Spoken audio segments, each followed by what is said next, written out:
Bom dia. Vamos lá. Dos homeworks obrigatórios para hoje, temos alguma resposta? E depois dos não obrigatórios.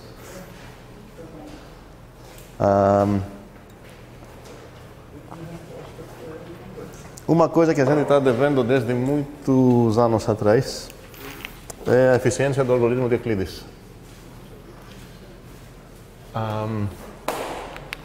Ok. E a gente descobriu, na verdade, até agora certas coisas sobre a eficiência desse algoritmo. A gente descobriu qual seria um caso muito ruim. Qual seria esse caso? Fibonacci. Se eu tenho consecutivos Fibonacci, isso ia destruir. Ok, é um progresso, mas mesmo assim, mesmo os consecutivos Fibonacci, a gente conseguiu terminar bem mais cedo do que o que Matheus tinha afirmado, que realmente tem razão, que com certeza não pode pegar mais que B. Se eu tenho o A, B, onde eu ordenei o A para ser maior ou igual de B, com certeza não posso ter mais que B passo. Acho que essa foi a melhor coisa que temos até agora. E eu pedi para vocês verem o que acontece se rodar duas vezes, vamos dizer, o algoritmo de Euclides. E temos alguma ideia, alguma resposta ou alguma ideia sobre isso? Alguma observação depois de rodar duas vezes o Euclides, o que acontece? Como? Eles somem, certo? Agora, se eles sumir e eu acabar com o A menos 1, B menos 1, por exemplo, seria até pensável que talvez a melhor coisa que eu posso falar é que depois de B passos vou parar. O importante é que eles vão sumir, mas os novos dois membros que vão ter lá, seria legal se eles são bem menores do que o A e B. Então a pergunta é se eu rodar duas vezes isso. Como? Fala de novo. Depois de uma rodada, o novo A vai ser o B e o outro seria... Depois de duas rodadas, eu vou ter aqui dois... O A seria o A menos... Peraí, depois de uma rodada, aqui tem o B e aqui tem o quem? Seria um arbitrário. Não, arbitrário é especificamente quem é? Quem é esse cara aqui? É o resto. O resto é A por B. Sim, rem da B. Ok?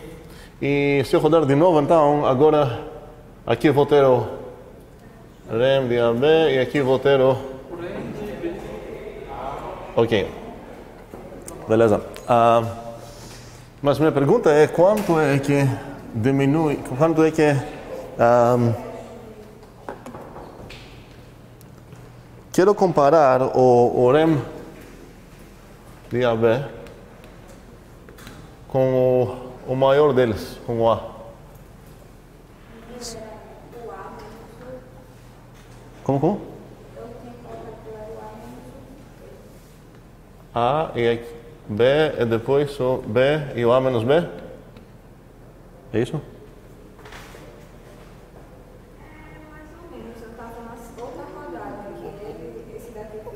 Um segundo, porque esse passo seria o passo original mesmo do algoritmo de Euclides.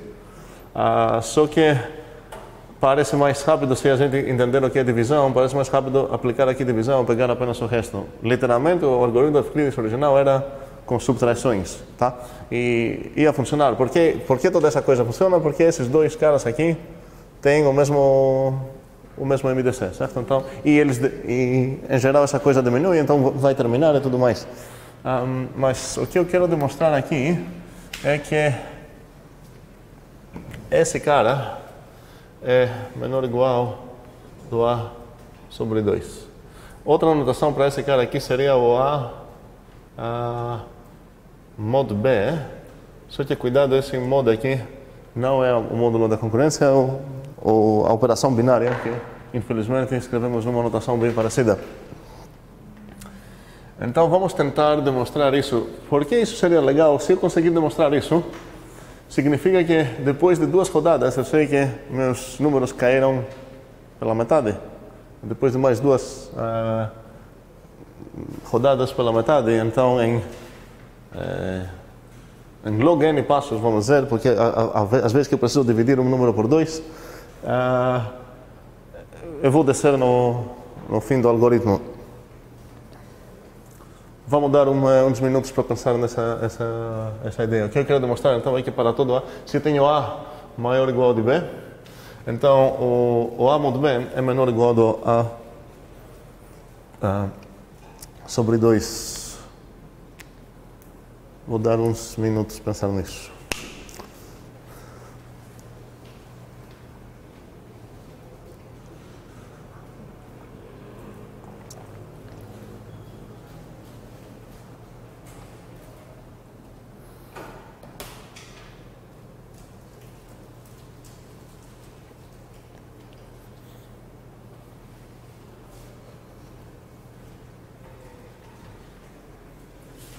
Na verdade é menor. Isso não faz diferença. Se faz ser menor ou igual ou menor, não faz diferença para a eficiência do algoritmo. Mas...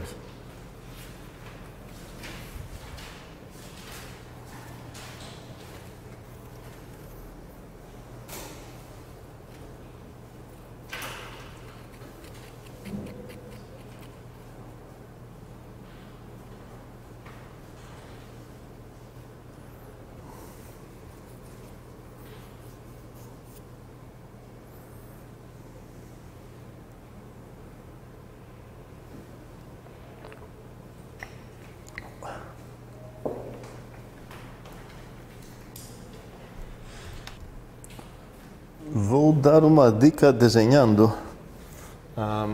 Se você tem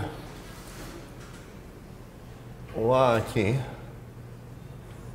você quer demonstrar que o A mod B é menor do A sobre 2. Aqui é o A sobre 2. Então o B com certeza é menor ou igual de A, então o B é um cara aqui, esse é o 0, certo? O B é um cara aqui. Então, vamos considerar dois casos. Ou o B está aqui, incluindo esse ponto, ou o B está aqui. Não pode incluir o ponto A, porque eu sei que o B é menor de A. E se eu conseguir demonstrar que a cada dois casos essa coisa aqui acontece, terminei. Espero aqui uns minutos, mas e já está morto. Alguma ideia? Depois dessa dica, fica fácil. Também acho, mas alguma ideia? Como seria então? Temos dois casos. Caso que o B está aqui. E eu vou depois ter um caso que o B vai ficar aqui, certo? Agora, para a galera que está meio perdida,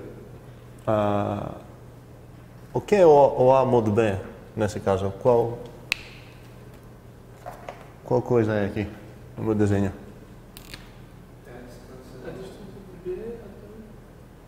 Como é? Fala a distância entre?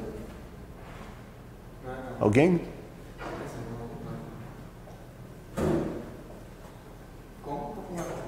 Como?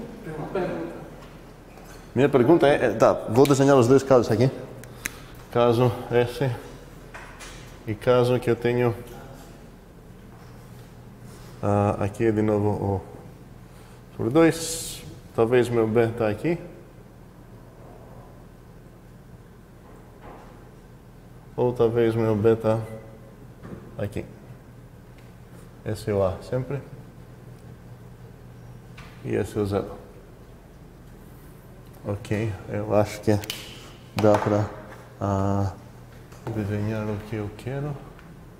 Ok.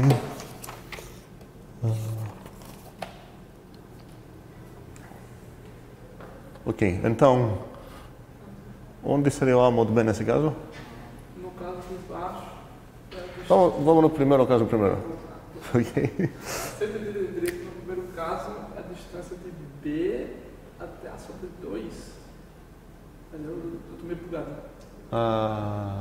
Não, esse seria mais ou menos esse caso aqui.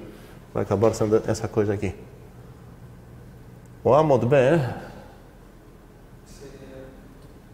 onde fica o A mod B?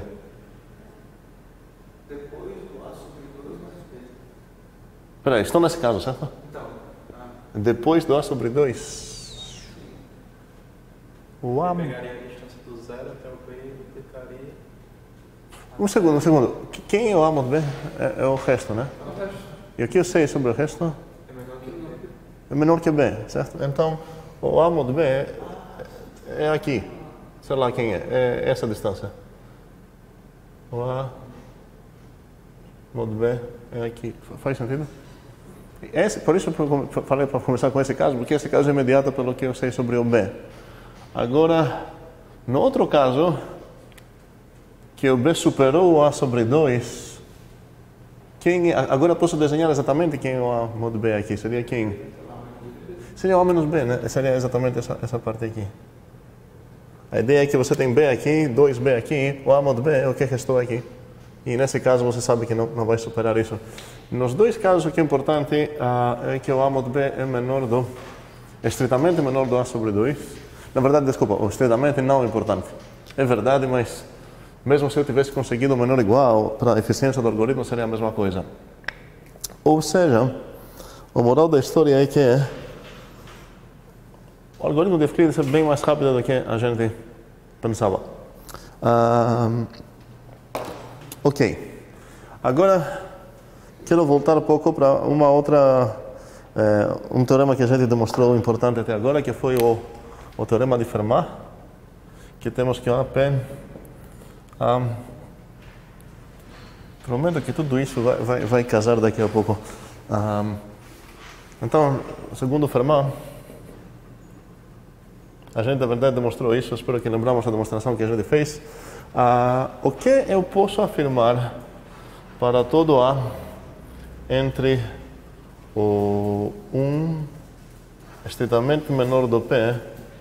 O que eu posso afirmar sobre o A elevado a P menos 1 módulo P? E por quê? Espero que essa coisa é trivial.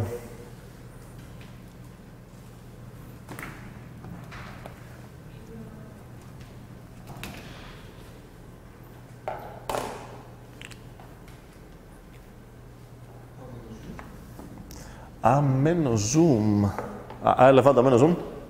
É isso? Ou A menos 1? acho que ele quer dizer menos. A menos 1? Não, só um menos. Só. Menos 1? Só menos só um. Só um. 1? Qual de todos? 1, ok. Porque, vamos lá, como posso pensar nisso? Eu sei disso, certo? E se eu tenho que o A é menor de P, o P sendo primo, o que eu posso afirmar sobre o A e o P? São coprimos, então o que eu posso afirmar sobre o A módulo P? É invertível, então posso pegar essa coisa que a Fermat está dizendo, multiplicar os dois por o inverso de A, e eu vou chegar aqui, certo? Ok. Beleza, e tinha um homework, se não me engano, vou verificar, mas tinha um homework para pensar se o inverso disso, o converso disso é verdade também. Então, o Fermat praticamente está dizendo que se o P é primo, então para todo A acontece isso. Podemos também falar que isso também seria Fermat aqui, que está dizendo de novo que se o P é primo, então isso é para todo A inteiro, tá? Todo inteiro, isso vai ser verdade. Essa coisa para todo A entre 1 e P, menor de P, é verdade para o próprio P?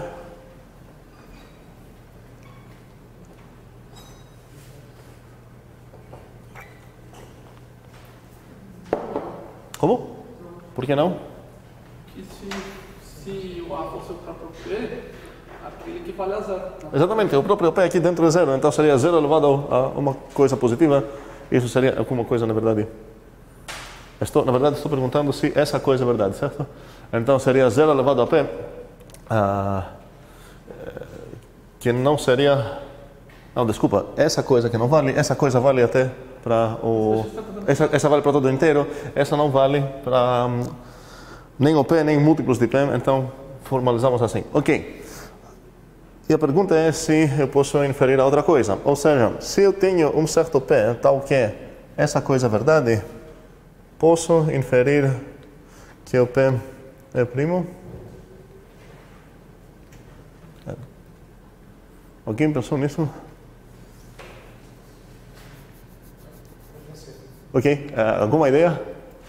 É porque se você não precisa, dá para provar que não precisa ser primo para isso ser verdade. Existe qualquer número que você botar que seja igual ao A e o P, vai dar certo. Não. Se você botar 4 elevado a 4, ele é congruente a 4 módulo 4. 4 elevado a 4, congruente 4, módulo 4, isso que estou dizendo? Isso. Um segundo. Não é primo. Mas um segundo, 4 elevado a 4 é quanto? É 4 vezes 4 vezes 4 vezes 4. Sim, e isso é? 256. 256. Como? 256. Não, um segundo. Estamos no módulo 4, essa coisa vai ser 0, essa coisa vai ser 0. Certo, então agora você está pegando o caso problemático do próprio A, certo? Ok, mas a ideia seria o que acontece no caso que o A não é o próprio múltiplo de P ou o próprio P. Ou seja, estamos exatamente aqui e não aqui. Faz sentido isso? Porque é interessante a observação de Raimundo é que, olha, para qualquer número aqui, se eu botar o próprio número, isso vai ser 0. Então vou ter realmente 0 elevado a esse número, sei lá, 4 que ele pegou aqui. Com certeza vai ser congruente 0, módulo 4. Então não posso concluir que meu exponente aqui vai ser primo necessariamente, ou meu módulo aqui vai ser primo. Ok, beleza. Mas a pergunta é, se teu P satisfaz isso, se você pode concluir isso. E nesse caso, o 4 não satisfaz isso. Vamos ver por quê. Como posso demonstrar que o 4 não satisfaz isso?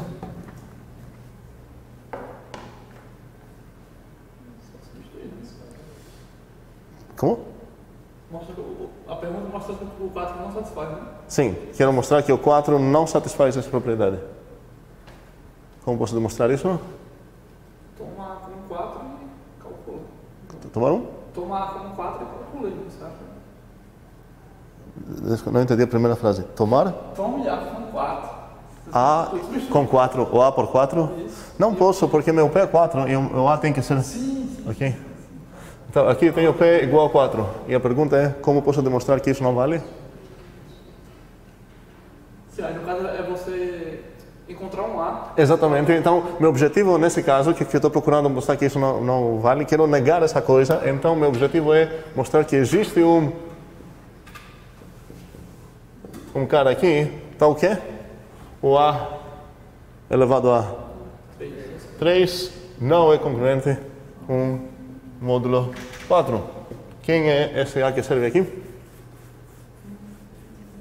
Não vai ser o 1. Né? Quem vai ser? São 2. 2. O 2 elevado a 3, eu sei que é 8, é congruente o que? Módulo 4? 0. Ou seja, não é congruente módulo 1, 4. Ok. Então a pergunta continua. Porque por enquanto isso favorece pouco a ideia que essa coisa seria verdade, certo? Porque a gente pegou 4 e o 4 não passou esse filtro.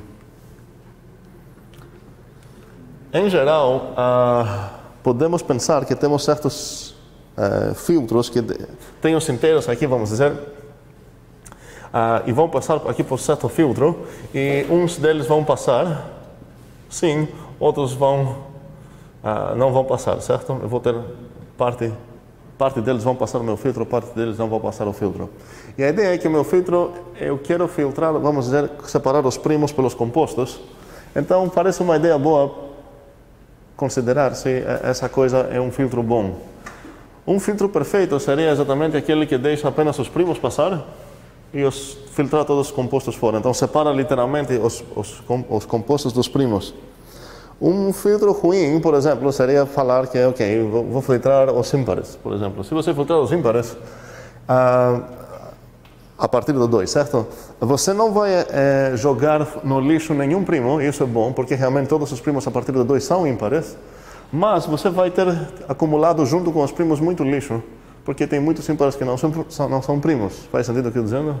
Ok, então um filtro bom, um filtro perfeito seria aquele que separa mesmo, mas um filtro bom seria um que, talvez, se passar algum que não é primo, vão ser poucos. Então, depois de uma filtragem, vamos dizer que aqui tenho os primos e aqui são os compostos.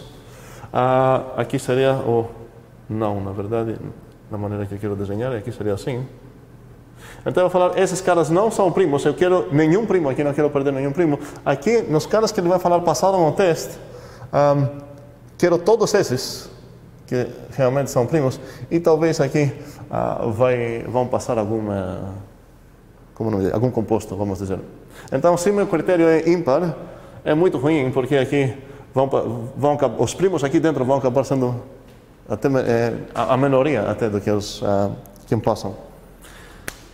No outro lado, posso pensar o que acontece se eu usar o Fermat, e a pergunta que a gente está considerando agora é, o teste de Fermat seria, olha, pega um primo e verifique se todos esses caras aqui têm essa propriedade, e se eles têm essa propriedade, você vai falar que o teu cara é primo. Faz sentido? Estou dizendo, ok? Então, queremos ver se esse teste é perfeito, e se não é perfeito, talvez ele é bom. Ideias.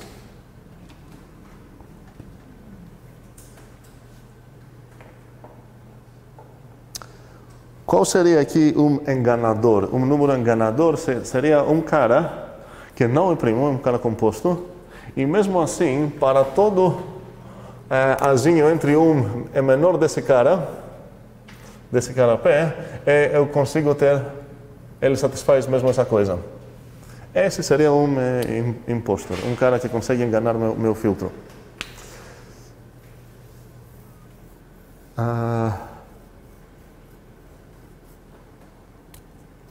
Será que tem caras desse tipo? Bem, vamos responder nessa pergunta hoje. E a resposta, vou avisar que, em geral, essa coisa não é válida. Ou seja, tem números que conseguem enganar esse teste de Fermat. Vamos pensar que conseguem enganar Fermat. Vamos dizer então que Fermat considera que o teste dele é maravilhoso e se é somente si, quando na verdade é apenas si é primo, então blá. E esses números que conseguem enganar Fermat são chamados Carmichael.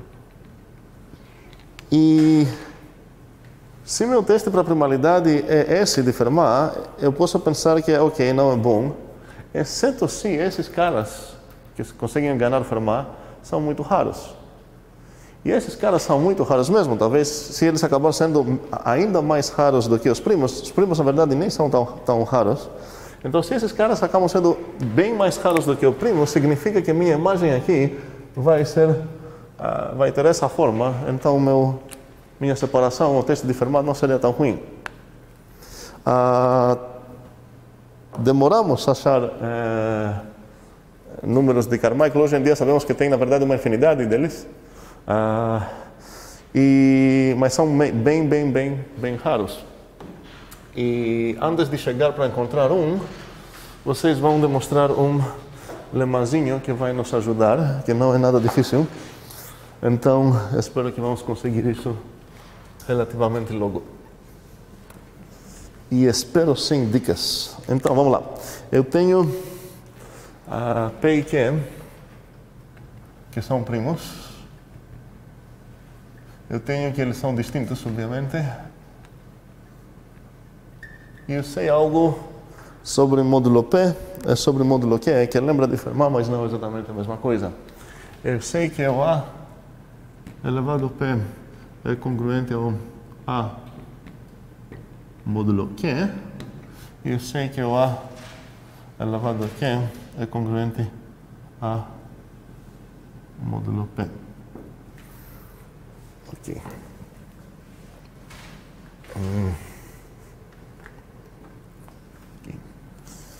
Eu quero demonstrar a partir dessas coisas, quero demonstrar que o A elevado ao PQ é congruente ao A módulo PQ.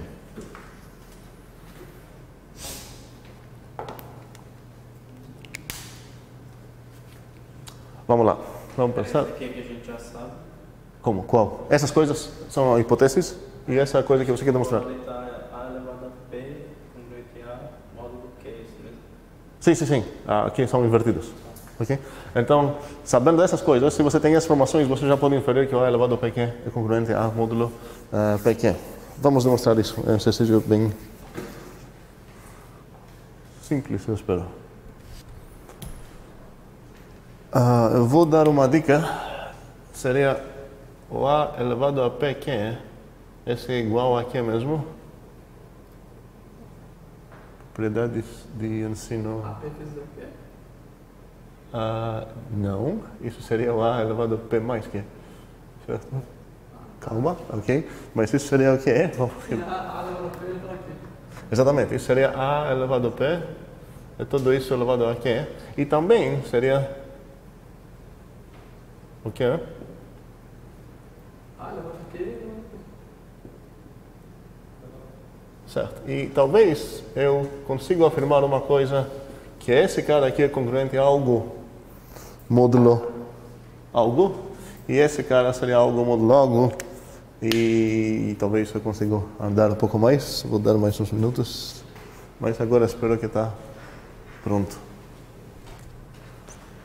Mateus, o que eu posso afirmar sobre o AP é tudo isso elevado a quê? E por quê? Congruente ao AP módulo Q. Pergunta é por quê? Módulo? Quê? Por quê?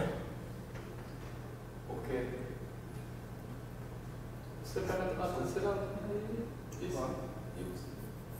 A terceira linha? Nos dados. Pela terceira linha, você substitui o A com AP. Você substitui o quê? isso não é formado. A com AP. A elevado a P. Um segundo, essa Na quarta. Tá. Agora eu entendi o que você quer dizer. tá. Na quarta. Seria o Fermat? É o que o Matheus falou. O Fermat está afirmando o quê? Que qualquer A, certo? A elevado a P é congruente ao próprio A módulo P. Aqui qual é meu primo? Seria o quê? Então, o que eu tenho aqui? Aí. Eu tenho coisa vermelha.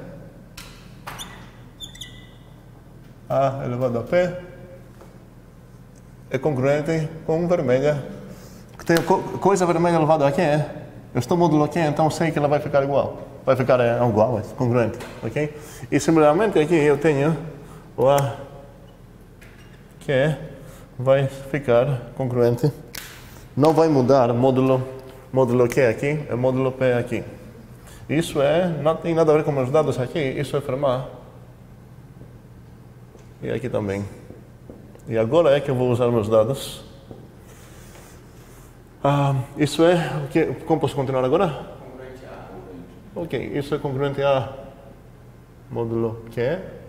Isso é hipótese minha, certo? Lá. E isso seria congruente a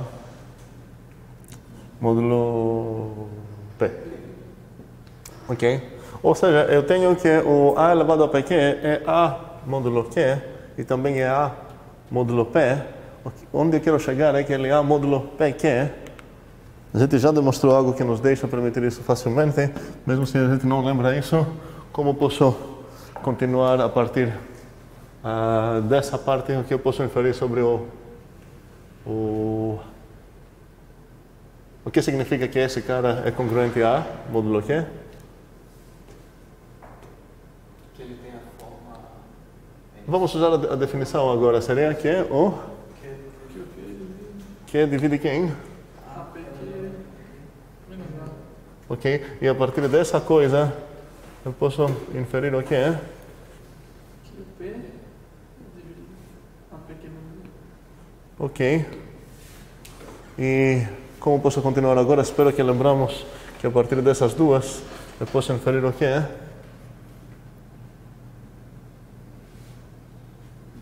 Ou talvez não lembramos? Quero inferir que Não lembramos. Só precisa dessas duas mesmo? Como? Só precisa dessas duas mesmo? Sim, sim. Na verdade, em geral, se você tem... Isso é até um caso bem especial, porque acontece que os dois caras são primos. Mas nem precisaria que os dois caras sejam primos, precisaria apenas eles ser coprimos entre si. Eu sei que eles são coprimos entre si, porque os dois são primos e distintos. Então, em geral, se eu tenho... Aí, galera, precisamos revisar os poucos resultados, não são tantos que temos até agora. Se o m e n são igual a 1, eu tenho que... Então, eu tenho que o m divide o a e o n divide o a, o que eu posso concluir? Ok. Posso botar esses dois caras porque são coprimos, então não tem questão de problemas com fatores em comum, porque eles não têm fatores em comum. Então, nesse caso aqui, eu posso concluir a partir dessas duas coisas.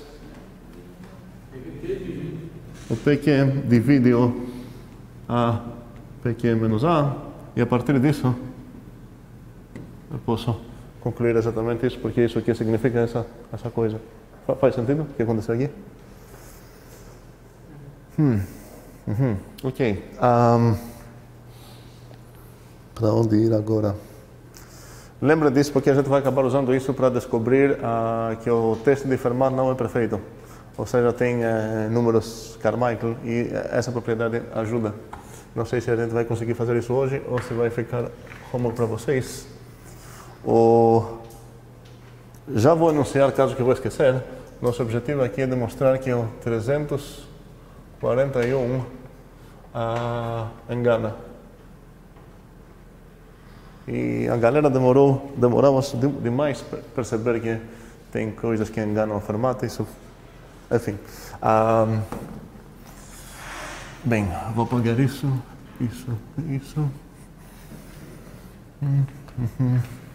Agora quero demonstrar uma coisa bem mais simples, eu espero.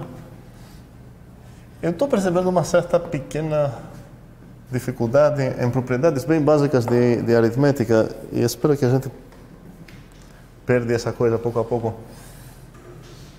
Quero me perguntar quais são os números módulo algo que podem ser inversos dele mesmo. O que significa que é um número inverso dele mesmo? Significa que o quadrado dele é congruente a módulo m. E eu já sei dois caras que com certeza fazem isso. Quais são esses caras? O 1, com certeza, 1 quadrado é igual até 1, certo? E quem mais satisfaz isso com certeza? O menos 1, certo? Que seria, nesse mundo, seria o próprio m menos 1. Então, eu sei que o 1 quadrado é congruente a 1, módulo qualquer coisa. Eu sei que o menos 1 quadrado também é 1, módulo qualquer m. A pergunta é, pode ser que tenha outros? Não, posso encontrar algum m tal que vai ter mais do que essas duas resoluções. Porque essas duas resoluções eu já sei que sempre são resoluções dessa congruência. A pergunta é se eu consigo achar um m que é m mais 1. Não, peraí. O m não é especial, não é um número. Vamos ver. 5 módulo 6. 5 módulo 6. Peraí. O que eu estou procurando é um m, certo? Então vocês pensam falando qual vai ser o meu módulo e qual vai ser aquele a, tal que é o x, na verdade. Qual vai ser o x? Então, qual é m e qual é o x? O m é 6 e o x é 5. O m é 6, ok. E o x é 5, mas o 5 é menos 1, então... Então não é diferente, certo? Que era um x que seria nem 1 nem menos 1. É muito fácil encontrar um. Qual é o problema aqui? 2 módulo 3. 2 módulo 3. Mas módulo 3 ou 2 é menos 1? Mas vamos pensar numa maneira parecida. Aqui é mais fácil, primeiramente, chutar teu x. É escolher o m, então o que é? O x quadrado vai acabar sendo 1. Então, nesse caso, por exemplo, se eu pegar o x igual, sei lá, 3, quanto é o x quadrado? Eu não sei o m ainda, mas o x quadrado é quanto? É 9, literalmente 9. Então, basta escolher um m, então o que é? O x quadrado vai acabar sendo 1. Esse número vai acabar sendo congruente 1 módulo meu m. Qual vai ser o módulo mágico aqui? 8, por exemplo. Faz sentido? Então, já descobri que tem casos onde o x² é congruente módulo 1, congruente, desculpa, 1 módulo um certo m, e aqui um exemplo, eu tenho 3² realmente congruente 1 se eu pegar módulo 8. Eu espero que é muito fácil perceber que não é difícil pegar o 3 e 8, eu vou pegar o 5, 5² vai ser... Como posso escolher aqui um módulo para isso fazer sentido? Módulo 24, poderia escolher módulo 12, por exemplo, também, certo? Qualquer coisa dessas funcionaria. Ok. Não poderia escolher módulo 6, por quê? Porque o 5 seria menos 1 e não seria uma exceção, certo? Agora, então, isso significa que tem números que são o seu próprio inverso, módulos certos m tem números que são o seu próprio inverso sem ser o 1 e o menos 1. O que eu quero que vocês demonstrem agora é que se esse m é p, um primo, isso não acontece. Ou seja, o objetivo é demonstrar que essa coisa implica que o x é igual ao congruente ao mais ou menos 1. Espero que entendamos essa rascunha aqui. Literalmente seria x congruente 1 módulo p ou x congruente menos 1 módulo p.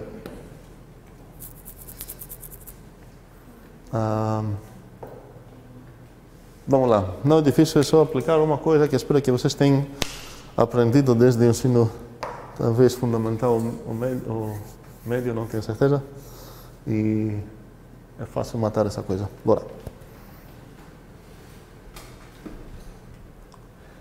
Bem, quem tem uma ideia aqui? André tem? Quem mais? Ok, vamos lá. O que vamos fazer aqui? Essa é a minha hipótese, quero demonstrar isso. Abre a definição da hipótese. Tudo bem, então, a partir dessa, então, logo eu tenho que p x² menos 1. E cada vez que você encontra uma coisa, um quadrado menos 1, você tem que pensar, desde supostamente ensino fundamental, que essa coisa é x² menos 1², certo? E você sabe, eu espero, agora para o resto da galera não Andreon, essa coisa é igual a que é? Não? Tá. A² menos B² é igual a? Ok. Seria A menos B, certo? Vezes A mais B. Se você não tem certeza sobre isso, faça o chuveirinho, você vai ver que na verdade, o A² menos B² é igual ao quadrado menos AB mais AB menos B². Grupinha chega aqui, ou faço o chuveirinho para chegar na direção certa. Diferença de quadrados. Eu imagino que tem até um nome. Não tem? Diferença de quadrados? Ok, beleza. Então, se o P divide essa coisa, logo, o P divide quem? Menos 1 vezes x mais 1. E agora que eu posso... Como P', você sabe que P e X são coprimos? Logo, você sabe o quê? Que P e X são coprimos, então você... O P e o X são coprimos, o que isso tem a ver? Não, enfim, é só para... Ah, tá. Ok. Então P divide cada uma das partes do produto todo. P divide X menos 1 e P divide X mais 1. Não, calma. Vamos lembrar, nosso amigo Euclides está dizendo que se o P divide o AB, então P divide A ou, certo? Não, I. Ou P divide B. Você falou que divide cada um dos... Tá, okay. Foi gravado. Logo, então, logo, P divide... P divide X mais 1. A justificativa disso é Euclides. Mesmo se eu não lembro do Euclides, se eu pensar um pouco na fatorização dos primos, que é uma coisa bem mais forte que essa, eu tenho apenas um cara aqui, um primo, que não é mais quebrável, aqui um tijolo, não é mais quebrável. Então eu sei que esse tijolo vai aparecer ou aqui, não pode aparecer nos dois lados, é um cara só. Então vai dividir exatamente um dos dois. Eu sei que vai aparecer nos dois caras, porque ele é primo, não pode ser quebrado. Se fosse 6, por exemplo, que não é primo, eu não poderia inferir que ele divide pelo menos dos 2, porque talvez essa coisa seria quebrada aqui em 2 vezes 3, e talvez o 2zinho dividiria esse cara e o 3zinho dividiria esse cara, então não poderia concluir nada. Mas aqui eu tenho um primo, não é quebrável, então x, nesse caso, logo, para terminar, Você já mencionou. exatamente, logo essa coisa aqui. Ok? Logo o P divide o x menos 1 ou o P divide o x mais 1. Ok, agora eu espero que vai ser bem fácil chegar num teorema bem conhecido chamado Teorema de Wilson, só que na verdade quem demonstrou isso foi Lagrange. É o Teorema de Wilson, que na verdade é Lagrange, mas enfim, Lagrange. É porque Wilson percebeu que isso é verdade, mas se você não demonstrar algo, você não tem o direito de chamar essa coisa teorema teu. Quem demonstrou isso foi Lagrange mesmo. E o teorema está dizendo que é para... vamos lá, P' implica em P menos 1 fatorial congruente menos 1 módulo P. E nesse caso, parece, a forma dele parece do teorema de Fermat, que está dizendo que P' implica em algo, implica que é para todo 1 menor ou igual de A menor de P, A elevado a P menos 1 congruente 1 módulo P. E aqui, como eu já falei, essa direção não é válida em geral. Temos um contra-exemplo que precisamos verificar que pelo menos é um contra-exemplo. E aqui vou perguntar a vocês daqui a pouco qual a impressão que vocês têm, se isso seria válido também ou não. Então, por enquanto, eu quero que vocês demonstrem essa parte. E depois vamos se preocupar de demonstrar ou refutar a outra. Esse seria o teorema de Wilson. Fermat.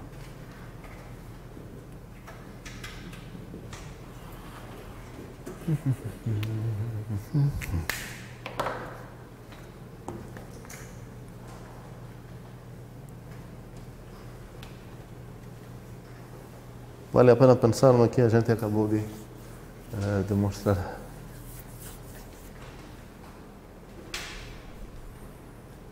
Eu vou dar uma dica. Antes de chegar aqui, considere o que você pode afirmar sobre o P-2 fatorial.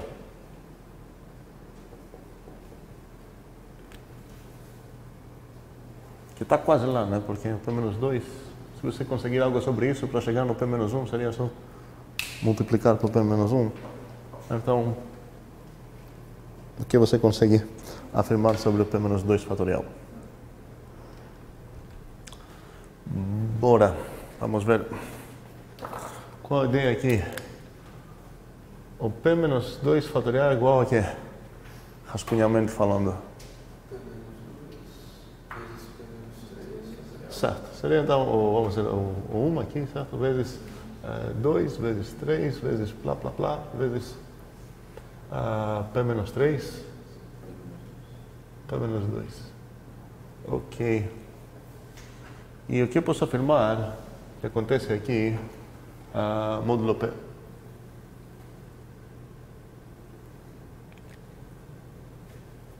Qual a ideia?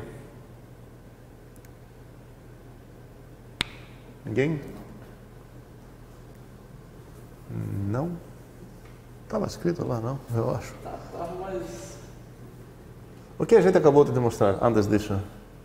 Que se o teu módulo P, os únicos que têm inverso eles mesmos são quais? O 1 e o menos 1. Ou seja, aqui é o 1 e o P menos 1, certo? Eu estou módulo P, então eu sei que o 2 não tem inverso ele mesmo. Talvez ele não tenha nenhum inverso.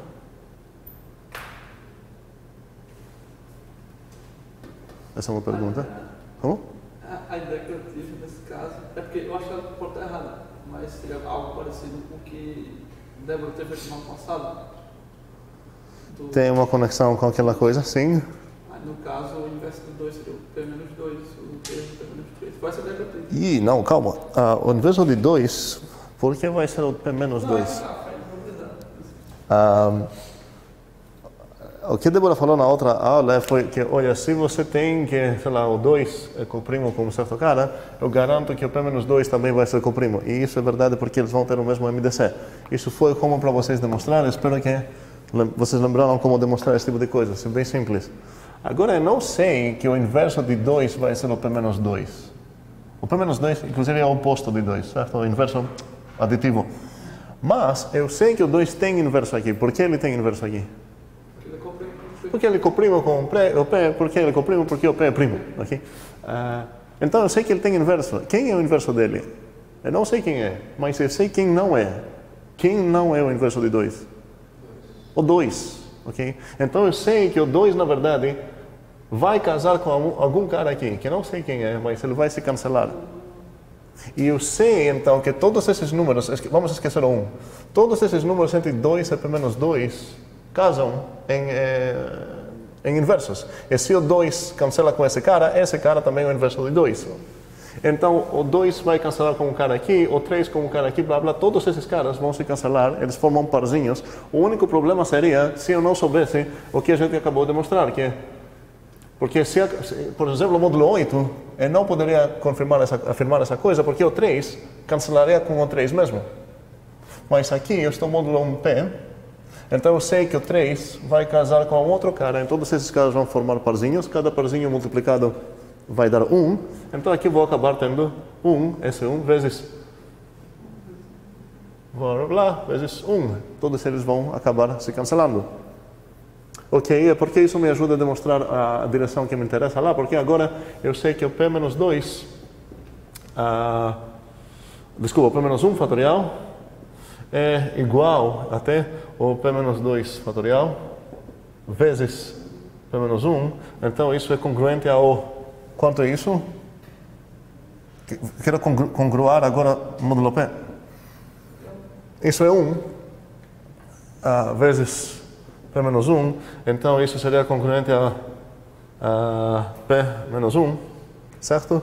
Então, o que eu queria demonstrar lá, que esse cara é congruente a menos 1, o P é 0 aqui dentro. E se tiver uma quantidade ímpar? Boa pergunta, porque nesse caso, como você ia casar? Qual a resposta aqui? Sabe sim. Vai ser um deles aproximasse? Na verdade, sempre vai ser um mais um para fora. Isso. Porque eu tenho, quantos números eu tenho aqui? Meu P, com certeza, é ímpar. Eu posso verificar o que acontece no módulo 2, certo? Porque o módulo 2 vai dar, certo? Então, já o P é ímpar, esquecendo o 1 e o P, eu tirei 2 dele, então a quantidade dá, ok.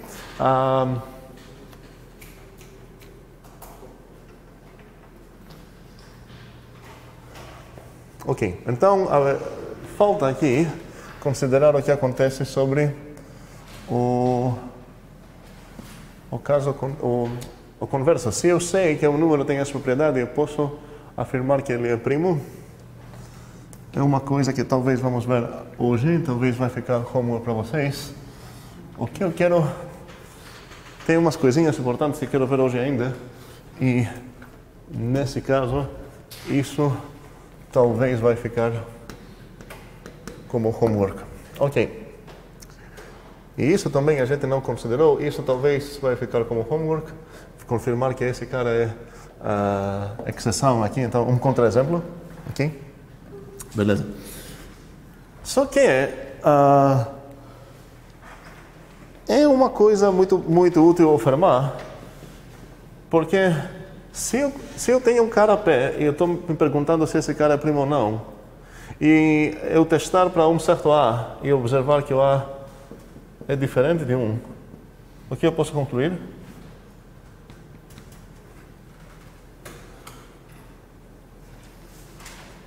Isso deve ser simples. Tem um cara P, certo? Ele parece primo, tem aquela cara estranha ali, que talvez vai ser primo. Aí eu pego um certo A, e eu elevo o A ao P menos 1, e eu acho que na verdade isso não deu 1. O que eu posso inferir? Que o P é composto, certo? P é composto. E isso é bem mais útil do que parece. E isso com certeza, não tem chances de ser enganado. Por quê? Porque a outra direção, o contrapositivo dela, é equivalente a isso. Espero que estamos lembrando o que significa contrapositivo. Se o P é primo, então eu sei que para todo o A elevado a P menos 1 é congruente 1 módulo P. Então, qual seria o contrapositivo disso? Espero que lembramos essa ideia. O A implica B, o contrapositivo dela é que o não B implica não A. E literalmente o que falta aqui, porque eu roubei aqui, não falei nada de quantificadores.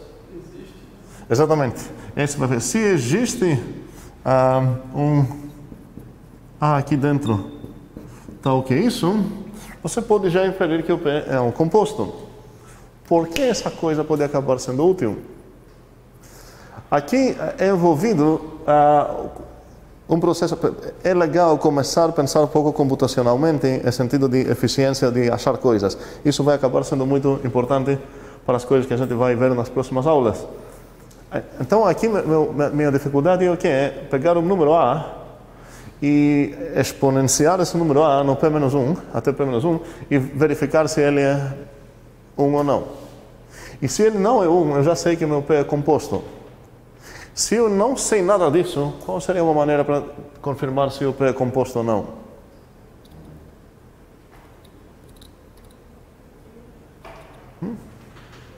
Como?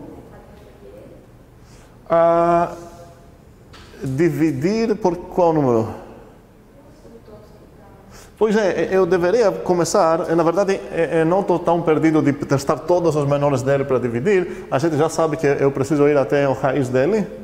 A gente vai testar o 2, o 3, a gente vai testar só os primos até a raiz dele.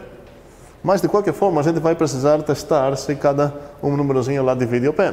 E se a gente conseguir que um certo número que divide o P, a gente vai ter um fator de P, certo? A gente vai ser, esse P, na verdade, é que esse cara é um primo, vezes um certo outro número, e a gente vai ter quebrado o P em duas partes, certo? Só que essa coisa custa demais.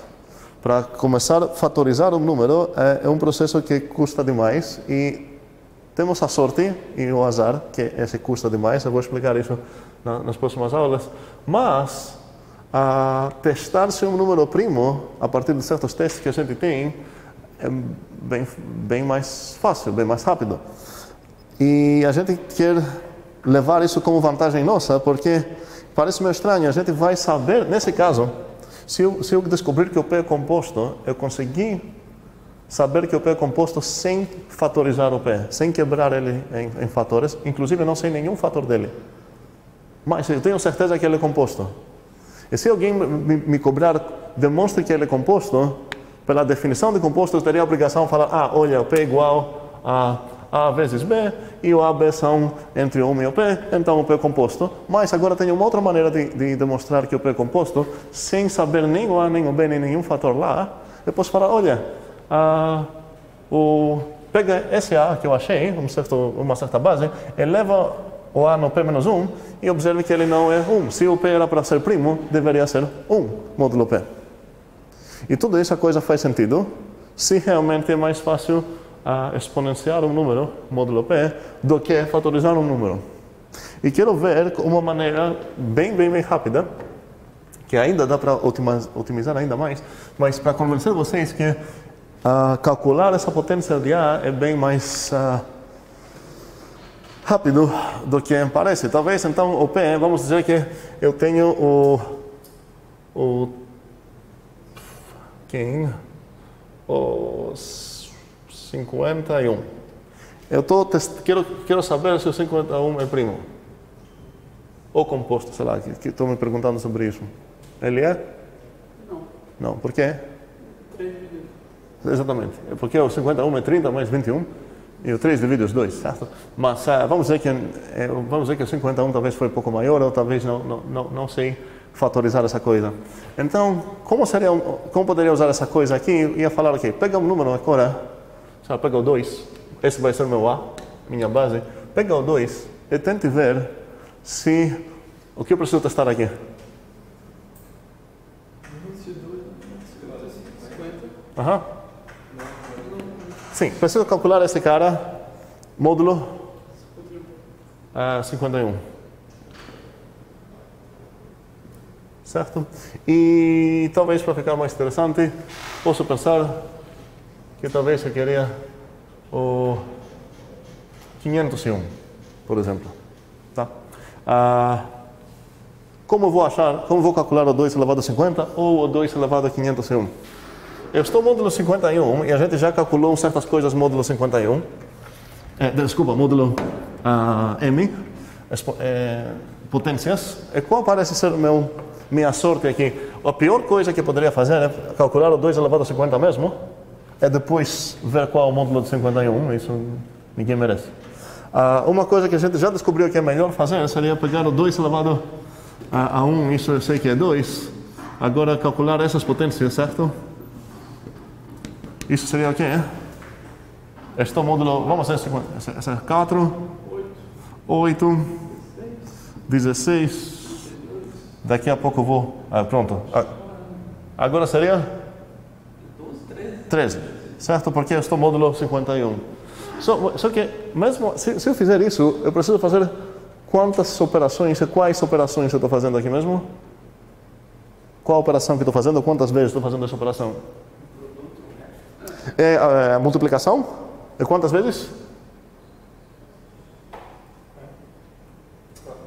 50. Literalmente estou fazendo multiplicação módulo M, certo? Estou fazendo multiplicação modular e preciso fazer 50 vezes. Alguém tem alguma ideia bem melhor de como posso calcular o 2 elevado a 50 módulo 51?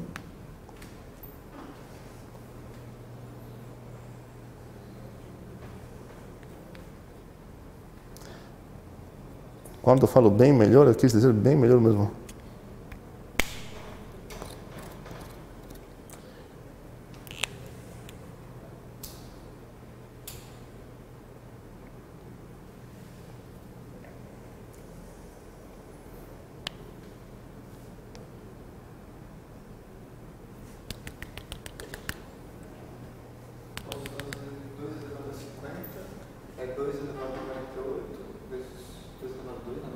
Dois elevado a quê? 49 vezes 2. Não. Mas nesse caso, o 49 seria o quê? 48 vezes 2. Você ia acabar fazendo essas multiplicações.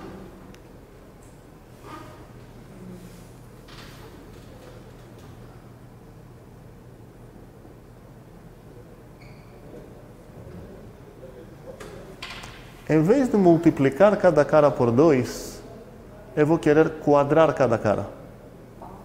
Então aqui vou calcular quem? E isso é o que é? O 4 quadrado, isso é o que é? 16. Observem que em cada passo, qual a operação que estou fazendo? Quadrar, ou seja, uma multiplicação bem específica, quadrar mesmo. E qual a minha ideia aqui? Vamos lá, isso seria 2 elevado a 8, seria o que? 16 quadrado. Quem vai fazer isso para mim?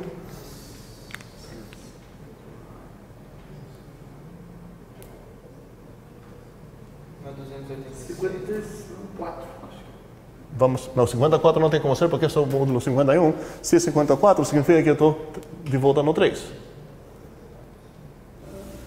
Eu acho que esse 4. Como? Eu disse 4. Ah, 4?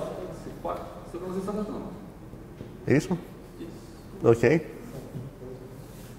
Acho que foi isso. É isso mesmo? Não, acho que não. Não, acho que não. Também acho que não.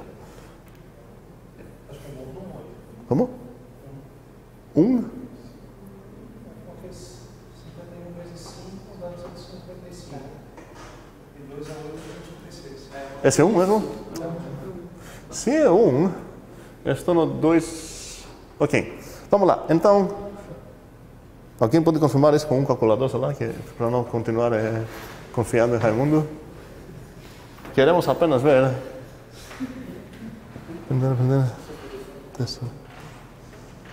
É 255, então é 1. Eu concordo, certo? Ok. Agora estamos confiando no Raimundo e comigo também isso não é uma ideia boa. Mas enfim, vamos esquecer um pouco essas coisas que estou escrevendo aqui. eu vou continuar calculando essas coisas. Nesse caso é bem fácil, porque caiu 1, todo o resto vai ser 1. 1 quadrado vai ser todo o resto 1, certo? Mas minha pergunta era calcular o 2 elevado a 50. Por que essa coisa me permite calcular essa coisa facilmente?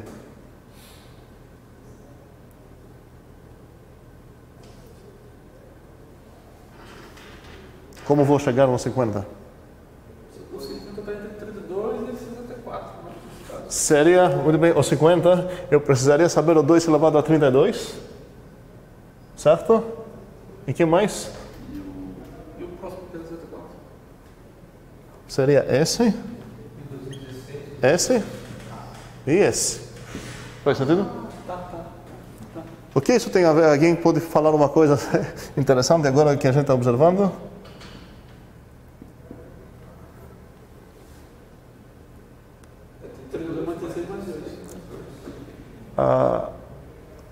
O que essas potências têm a ver? O 2, o 16, o 32, o que isso tem a ver com 50? Vamos lembrar a unidade 1, talvez? Sistema binário.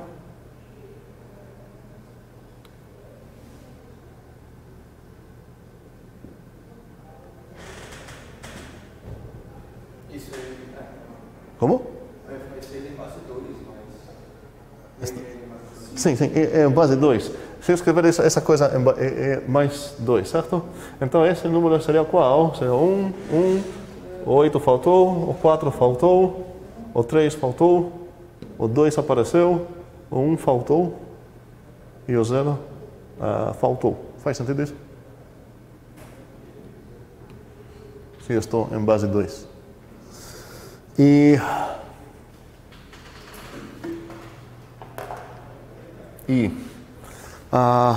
o que isso significa então no final das contas? Se eu quero, isso não tem nada a ver com o 2, tá? Cuidado, essa coisa não tem nada a ver com o 2, porque se eu quisesse aqui calcular um outro número, pronto, eu vou escolher um certo A. Aqui vou ter o próprio A elevado a 1, aqui o A2, A4, A8, A16, A32. E eu estou me perguntando quanto é o A elevado a um certo cara. Então basta apenas ver esse cara aqui, quais são as potências de 2 que aparecem, e eu sei que meu cara vai ser apenas somar essas potências que tenho aqui. Faz sentido isso? E cada passo que eu tenho aqui custa pouco. É apenas uma multiplicação. E então, se eu quero achar, por exemplo, o A elevado a 1050, quanto ele é módulo um certo número, módulo um certo P, que não sei se é primo ou sei lá o quê, o que eu vou fazer? Quantas operações eu vou precisar fazer no final das contas?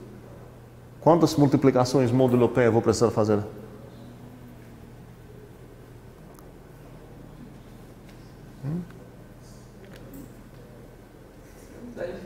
10. Porque eu vou precisar calcular apenas o 1, 2, blá blá, até o 1024, que é o 2 elevado a 10. Ou seja, em geral, eu vou precisar fazer o logaritmo desse cara, certo? E depois de 10 são coisas, eu vou ter apenas somar, que somar seria bem mais fácil. Somar essas potências, eu vou achar exatamente quanto é. Então, voltando como isso, o que isso tem a ver com o Fermat, significa que para testar se um número é composto, basta escolher uma, calcular se essa coisa que é rápida, elevar o A elevado a P menos essa coisa. Eu estou argumentando que essa coisa é rápida mesmo. E assim que eu vou encontrar essa coisa, se ele é 1, vou falar, talvez escolhi uma ruim, posso pegar um outro A. Ou se eu já descobri uma que é diferente, não congruente a 1, posso já falar, então meu P não é composto. Qual é um fator dele? Faço ideia nenhuma, mas sei que não é composto. E se eu tenho essa ideia de decidir rapidamente se um cara é composto ou não, eu posso usar isso para gerar números primos também. A ideia seria, vou escolher um cara, quero um primo, vamos dizer, com, sei lá, 16 dígitos. Vamos dizer. Qual seria uma maneira meio boba para achar um primo com 16 dígitos? Seria, ok, chute, escolhe um número aleatório com 16 dígitos. Veja se o Fermat acha que ele é um primo. Se não passa o Fermat é composto com certeza, então joga fora. Eu faço isso de novo. Esse processo, para funcionar bem, você precisa ter bastante primos dentro, com 16 números, e teu teste deve ser legal, deve ser fácil, chutando um A aqui, deve ser fácil achar um contra-exemplo do Fermat. E as duas coisas acontecem. Podemos demonstrar, e a gente vai demonstrar, vai ser um como para vocês pensar que se existe, então, aqui meu desafio é qual? Achar um mágico A. Vamos dizer então que o P realmente é composto. Mas eu não sei disso ainda. E eu estou me perguntando sobre essa congruência aqui.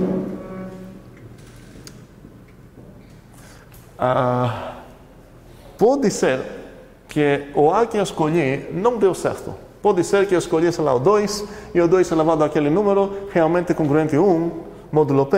Não posso falar que enganou realmente Fermat ainda, porque o Fermat está dizendo, olha, existe um A. Se você sabe que existe um A que é essa coisa diferente, você pode concluir que o P é composto. O fato que o primeiro A que eu escolhi entre o 1 e o P não deu certo, não significa que não tem A que vai me permitir concluir isso. Então, eu escolho primeiramente um A, sei lá, o 2, que é o menor, pego o A2 e vejo que, na verdade, o A elevado a P menos 1 é congruente 1. Posso afirmar que o P é composto? Não. Eu vou testar o 3. Faz sentido? E, nesse caso, também não. Parece, então, que tenho que fazer muitos testes lá. Só que o que podemos demonstrar é que, se tem alguma que tem esse problema aqui, pelo menos metade dos A's são legais para mim. Ou seja, se para um certo A, esse cara realmente é não congruente a 1, então tem mais que metade dos caras aqui que também satisfazem isso. Então parece ainda mais legal, como vai ser uma estratégia boa para o A, pegue um cara aleatório e teste aqui se essa coisa passa. Se tem, você tem 50% de chances de acertar o A. E se não tem, pega mais um. E agora tuas chances, na verdade, de ter caído no azar, era 1 sobre 2, agora caem para 1 sobre 4. Então, se você testar, agora a gente está, na prática, a gente vai ter uns certos primos bem grandes. Então, a ideia, se você fizer isso 10 vezes, tua probabilidade de ter errado já caiu no 1 sobre 2 elevado a 10. A gente vai voltar para discutir essas coisas e... Ok. A gente não vai parar sem eu dar uma dica sobre uma coisa que eu tenho estou suspeitando que ninguém resolveu. Foi a multiplicatividade da φ. Quero saber que se o mn são comprimos, então o φ de mn é igual φ de m, φ de n. Alguém resolveu isso? Essa é difícil para resolver. Ok, vou dar uma dica grande, falar o que vocês precisam demonstrar. Umas coisas, na verdade, umas dicas, eu não falei que são dicas, mas umas coisas que vocês precisam para isso já são homeworks para hoje. Então a ideia é resolver as propriedades básicas que vocês têm para hoje de homework, com certeza, que tem a ver com certos MDCs. E a partir disso, eu quero demonstrar que a quantidade dos caras que são comprimos com mn são tantos vezes tanto. A dica grande seria, vamos botar todos os caras de 1 até mn numa tabela, nessa forma. 1, 2, 3, blá, blá, blá, blá, blá, blá, sei lá, R, blá, blá, blá, blá, m menos 1, e aqui seria m. E depois, o próximo seria o m mais 1, m mais 2, m mais 3, aqui seria m mais r, aqui seria, ajuda, m, alguém pode me ajudar, quem estaria aqui? Aqui seria o 2m, certo? Então seria 2m menos 1? Seria m 2m menos 1? mais m menos 1, não é? Isso. É isso? É só 2m menos 1, exatamente. Qual seria a última linha aqui? M mais n, no caso? Seria m mais n ou n menos 1 agora? Vamos lá pensar. N menos 1. Não é? Porque eu quero N caras aqui, então esse é o 0. Quem é mesmo aqui? Ah, ok. Com certeza aqui eu quero terminar no M vezes N, certo?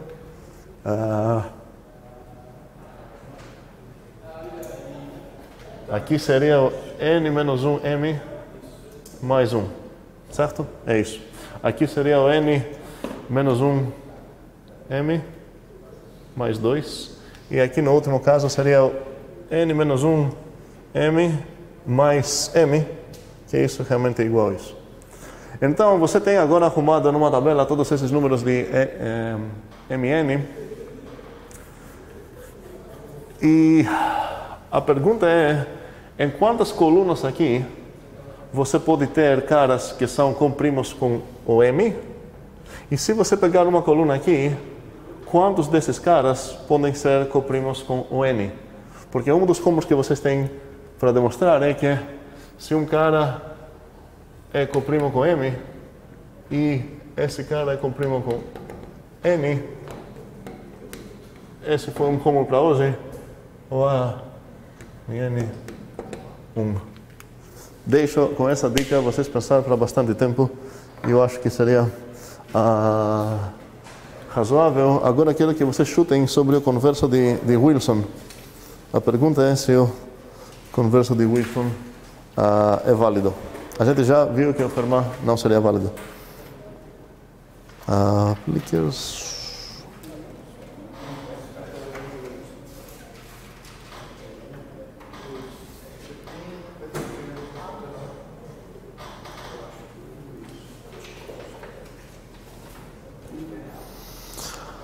A seria válido, B seria inválido.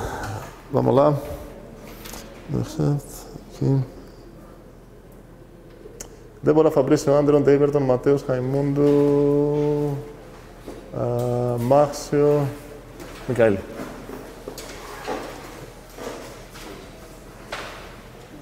%50%, ok. Vamos lá. Até segunda.